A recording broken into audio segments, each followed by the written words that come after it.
Hi and hello, watch fans, and welcome back to the Real Time Show, broadcasting from Prague at MicroPraha 2025. Today, we are excited to start day 2 with an interview with Klaus Botta from Botta Design, one of the most exciting watch brands I've never had the chance to experience in person. Klaus, welcome to the airwaves.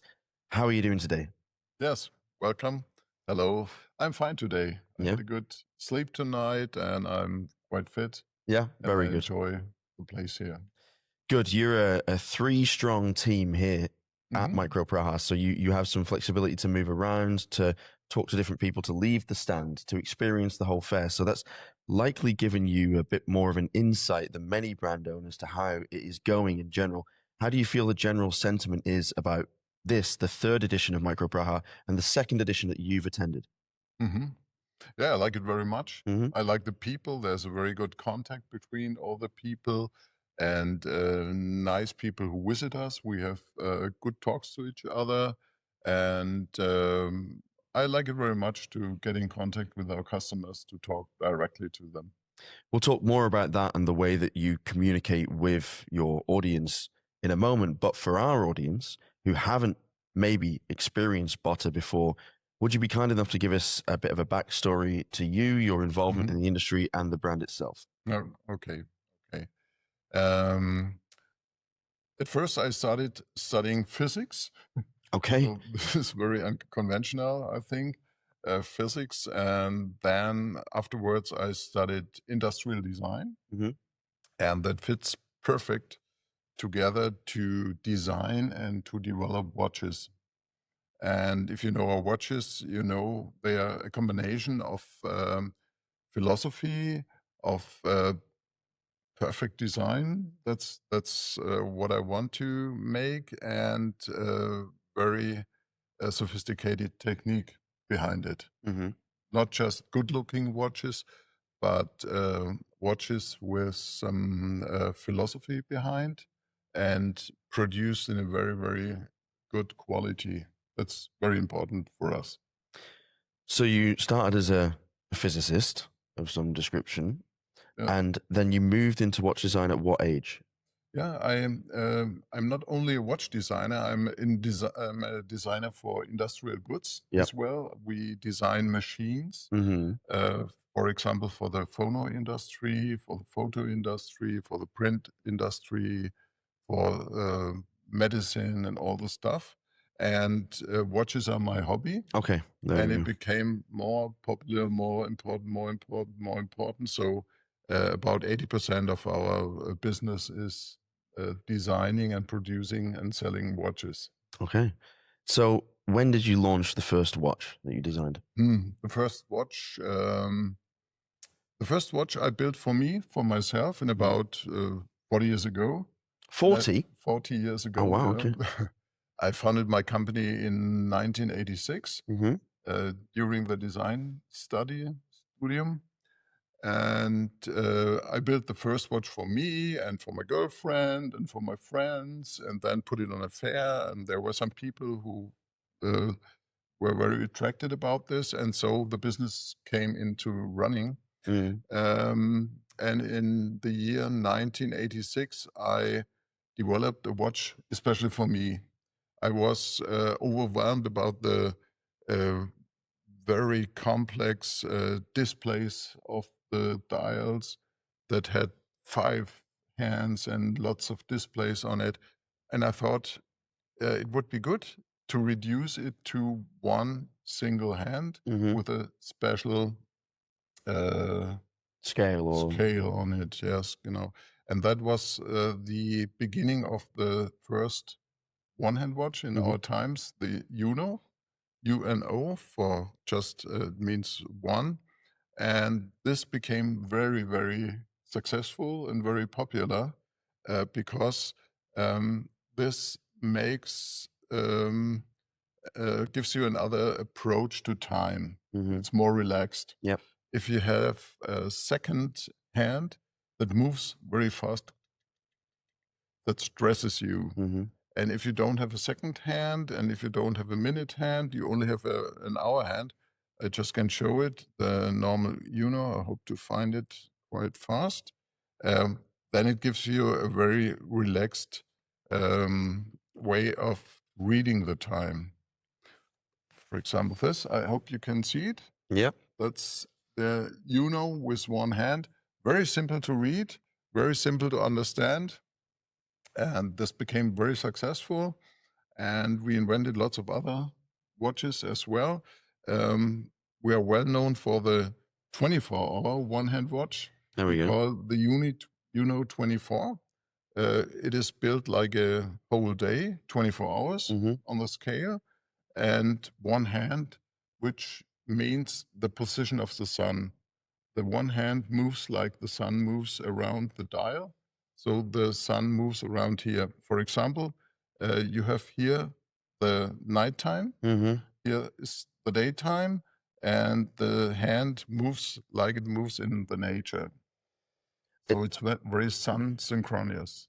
I mean, there aren't many one-handed watches out there. There are some, other than Botta, exist, of course, but there are even fewer that have a 24-hour That's true. scale. Yeah. That's unusual. That really, to me, that takes the concept that you're expressing, the different relationships someone could have with time, the more casual movement through existence, but really like exemplifies it perfectly in a 24-hour dial. But there's more to Botta, the design, the way the cases are made, the way the watches wear, than just one hand. So what are your goals when it comes to ergonomics or fit, feel, finishing? What do you want to achieve? What do you want to communicate through the elements of the design other than the one hand? Okay. For us, it's very important to make technical perfect watches. Yeah. And so we use the material titanium, which is quite light, but not too light. And the second thing is what you can see, I hope, is the ergonomics. Yeah. This watch has a very special form. For example, we call this the inverted lug system because the distance of the lugs, the lug-to-lug distance, is lower than the diameter of the watch. May I? Okay, well, this is very interesting because the diameter is often a confusing and misleading measurement, obviously. A lot of people prioritize lug to lug. I don't know if you can see this. We'll put it up close to the camera.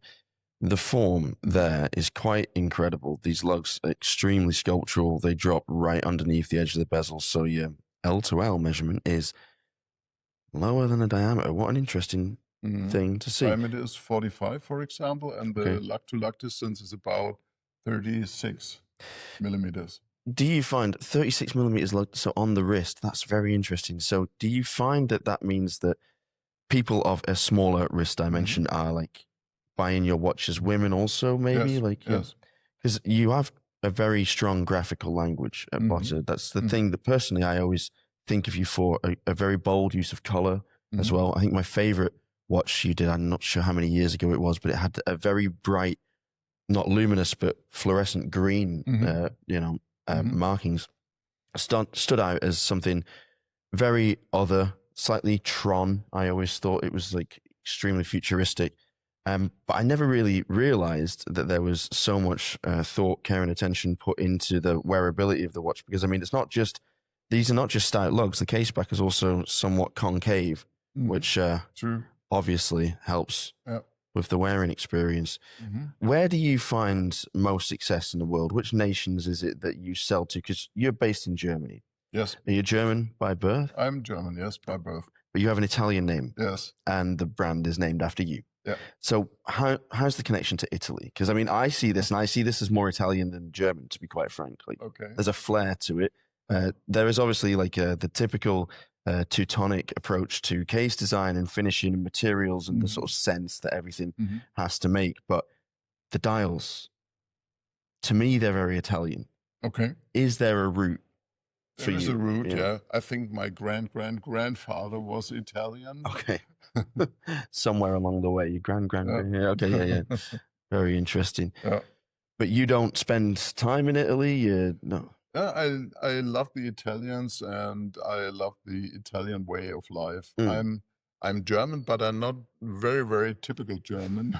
German, but not too German. There are some components of Italians inside me. I like the life and I like people and enjoy this very much. like the Italian way of life. I think we could all do with a little bit more Italian inside us, that's for sure. Let's talk about the event itself specifically. This is, as we mentioned earlier, the second time that you've shown at Micro Praha. So you've been to this location before. You've obviously seen the changes that Banu and Andrew have made in the last year, how they've expanded the event and brought in the second hall and opened up the media room for us to sit and talk together. How do you think it's going as a cultural movement in Prague? Because I feel personally, living quite close to this city, that in the last 18 months, there's been a huge swell of interest. Does that come across to you as well as an exhibitor here? Yeah, I like it very much. The building is fantastic. Yeah. I like it very much, and it's a perfect circumstance. I love it very much, and I love the contact between all the exhibitors. It's a bit narrow. That's the only pain point. Yeah. I would love to have a bit more space to exhibit our watches, but it makes a good mood all around. I like it very much here. It's very much a family environment, right? Yeah, that's true. That's true. There's no, I don't know the English word Konkurrenz in German. Yeah, sort of competition or like competitive edge. Yeah. There's not a competition.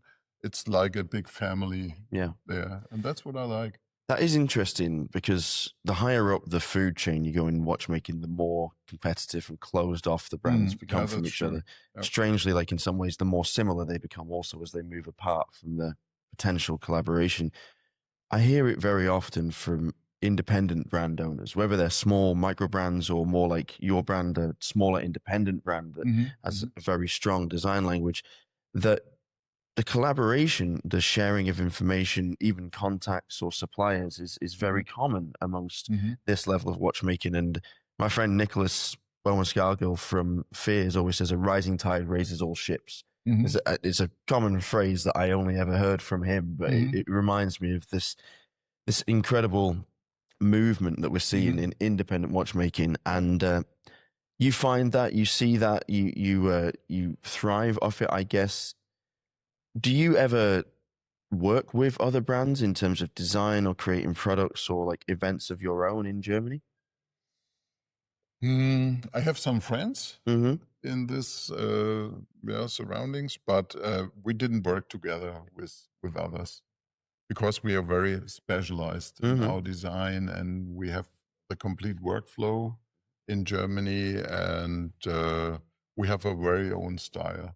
Yeah. Botta is very typical and very precise and very on the point. I wouldn't know which whom I should work together. Well, I guess we have a very strong character, I think. Yeah. And that's enough for us. I like people very much. I like the contact, but in concerning our work, you're happy to keep it. Yes. Yeah. Where can people find Botta if they've never seen the watches, if they've never tried them on, if they're intrigued by the dropping lugs and the very manageable lug-to-lug measurement? Do you have retailers in Germany, around the world? The best place to find us and to see our watches, the internet. Yeah. If you, I've heard of it. Yeah. The internet. Yeah. You find us at botta-design.de. That's where you can find our watches. You can configure it. We have a quite good working website, very comfortable. You get a lot of background to our brand because we don't only make watches. There's a background, philosophical background, technical background, personal background, etc. And if you're interested in it, you can look it up at our website. And I also write some articles concerning time, especially. We have a new chapter that is we call Your Time. That means a special way to handle our time, to appreciate the worth of time, because time is life. And the way you handle time is the way you handle your life. And that's very important for us. And so I write some articles about this. Some more philosophical takes on the justification. Yeah, like that, because it's more than a watch. Yeah. It's not just for reading the time. It's also a symbol for expressing your identity. If you wear a Botta watch, you're not mainstream. Right, yeah. You're beyond mainstream. You have another approach to time, to life, and your personal worth as well. It's a powerful message, that's for sure, and it is shown and represented in the watches themselves. I think that we should wrap up there and allow you to get back into the action out there in on day 2 of Micro Praha. I haven't really seen the crowds yet myself today because I've been in the media room, but I am excited to go and talk to people, and I can't wait to ask them exactly what they think about having had these watches on their wrists, because yeah, very, very exciting stuff, and great to meet you at last, and great to talk to you, and thanks for bringing this along. If anyone wants to get in touch with Botta, of course, you've heard the website right there, botta-design.de, so German, remember that. Go on there, check it out, have a look at the collection, and also immerse yourself in the philosophy of how one can relate to time in a different and maybe more responsible way. Thanks, Klaus. Chat to you soon. Welcome.